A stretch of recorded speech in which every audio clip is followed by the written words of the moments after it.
El mundo en el que vivimos es siempre cambiante. Lo que hoy podemos considerar como el estándar o la norma, en un futuro puede ser distinto. Esto mismo ha dado forma al concepto de pobreza. Pero, ¿por qué se dice esto? Si miramos hacia el pasado, nos daremos cuenta de que cada vez requerimos más para satisfacer nuestras necesidades.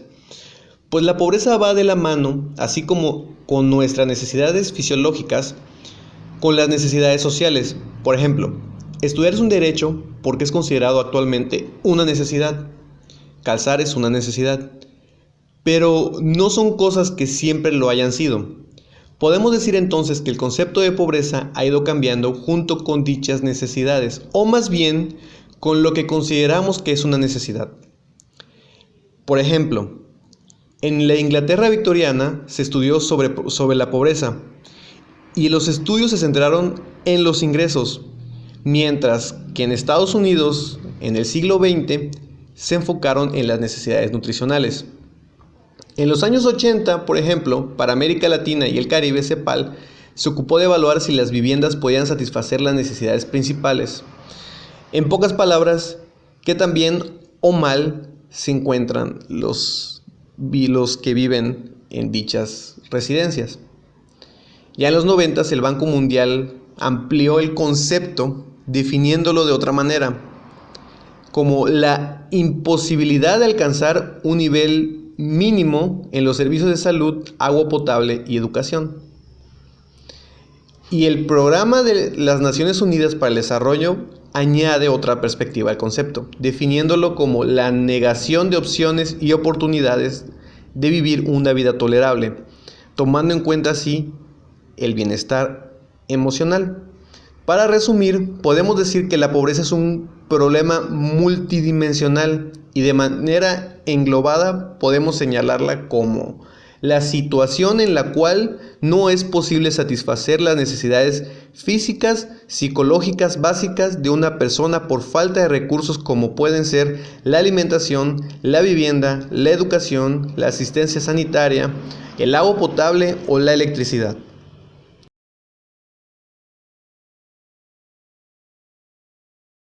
El Coneval parte de dos enfoques de análisis para medir la pobreza.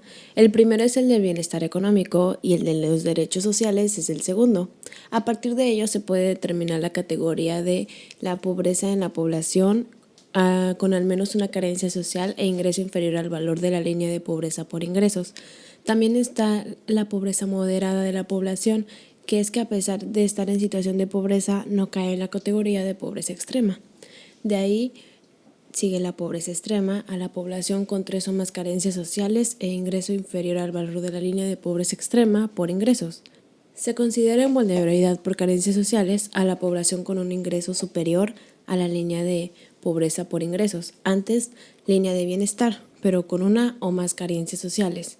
Y, por otra parte, se considera vulnerabilidad por ingresos a la población que no padece ninguna carencia social. Sin embargo, su ingreso es igual o inferior a la línea de pobreza por ingresos, antes línea de bienestar. En la República Mexicana, el Coneval realizó una investigación sobre la medición de la pobreza del año 2008 al 2018 y sus resultados arrojaron que la población en 2008, el 49%, es decir, 54.7 millones de personas se encontraban en situación de pobreza, mientras que en el 2018 un total de 48.8%, es decir, 61.1 millones de personas se encontraban en esta situación. La población con ingreso inferior a la línea de pobreza extrema por ingresos en el 2008 era de 16.8%, es decir, 18.7 millones de personas, mientras que en el 2008 se mantuvo a un 16.6%. Sin embargo, la población incrementó. Esto quiere decir que 21.0 millones de personas se encontraban en esta situación. Mientras tanto, la población de situación en pobreza era de 49.5 millones de personas, es decir, 44.4% del porcentaje. Mientras que en el 2018, el 41.9, es decir, 52.4 millones de personas. La población en situación de pobreza extrema de la República Mexicana en el 2008 es de 11%.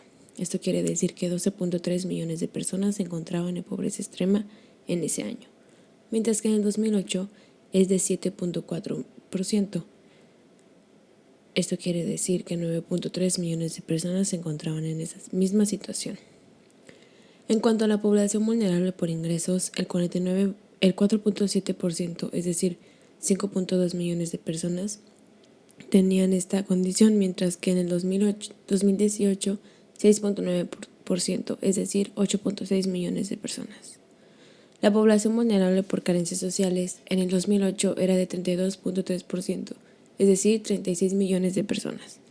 En el 2018, el porcentaje era de 29.3%. Esto quiere decir que 36.7 millones de personas eran vulnerables por carencias sociales. Por último, la población no pobre y no vulnerable de la República Mexicana en el año 2008 es de 18.7%, 20.9 millones de personas, mientras que en el 2018 fue de 21.9%, es decir, 27.4 millones de personas. Es de suma importancia recalcar que durante los años la población ha incrementado exponencialmente. Es por esto que podemos notar que los porcentajes disminuyen, sin embargo, el número real de la población incrementó. Es por esto que aunque el porcentaje disminuya, realmente el número de personas que estaban en esas situaciones aumentó. En el 2018, el Coneval midió la pobreza en el estado de Veracruz y sus resultados arrojaron que el 61.8% de la población de esta entidad vivía en una situación de pobreza. Esto quiere decir que alrededor de 5.088.600 personas se encontraban en pobreza. De este universo de población, el 44.1%, o sea, cerca de 3.630.700 personas, se encontraba en situación de pobreza moderada, mientras que de pobreza extrema el 17.7% de la población, es decir, 1.457.900 personas. El porcentaje de pobreza en el estado de Veracruz era 19.9 puntos porcentuales mayor que el porcentaje nacional. En el mismo año, el porcentaje de población vulnerable por carencias sociales en Veracruz era de 21.1%. Esto quiere decir que 1.742.000 personas aproximadamente presentaban al menos una carencia. Al mismo tiempo, 6.1% de la población era vulnerable por ingresos, lo que significaba que alrededor de 506.300 personas no tenían los ingresos suficientes para satisfacer sus necesidades básicas. En contraste, la población no pobre y no vulnerable de la entidad federativa de Veracruz representó el 10.9%, es decir, aproximadamente 899.900 personas. En conclusión, en el 2018, el 89.1% de la población en el estado de Veracruz estaba en situación de pobreza o de vulnerabilidad por carencias o ingresos.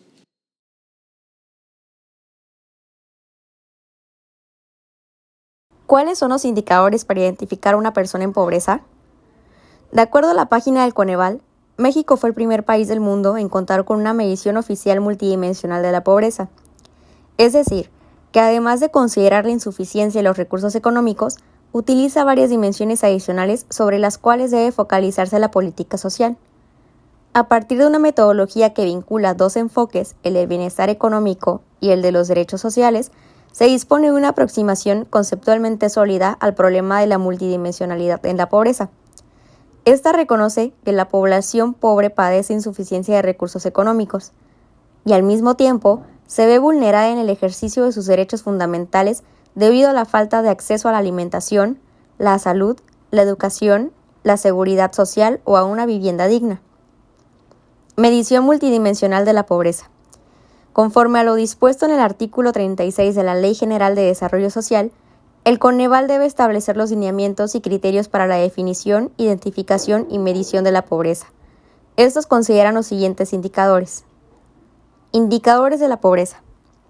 Ingreso, acceso a la alimentación, rezago educativo, calidad y espacios de la vivienda, acceso a servicios de salud, acceso a servicios básicos en la vivienda, acceso a la seguridad social y grado de cohesión social.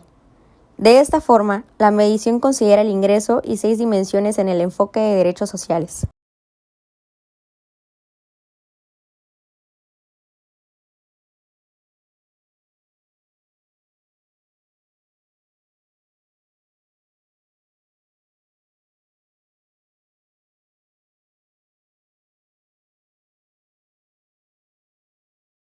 ¿Cómo te llamas? Ana Lucía, ¿Cuántos años tienes? 24. ¿Tienes casa propia? No, vivo con mis padres. ¿Tienes hermanos? Sí, tengo uno. ¿Tienes hijos? No, no tengo hijos. ¿Cuál es tu nivel de estudio? Cursé hasta el 3er grado de secundaria, ¿Por qué? porque mi familia necesitaba dinero y preferí ayudarlos trabajando.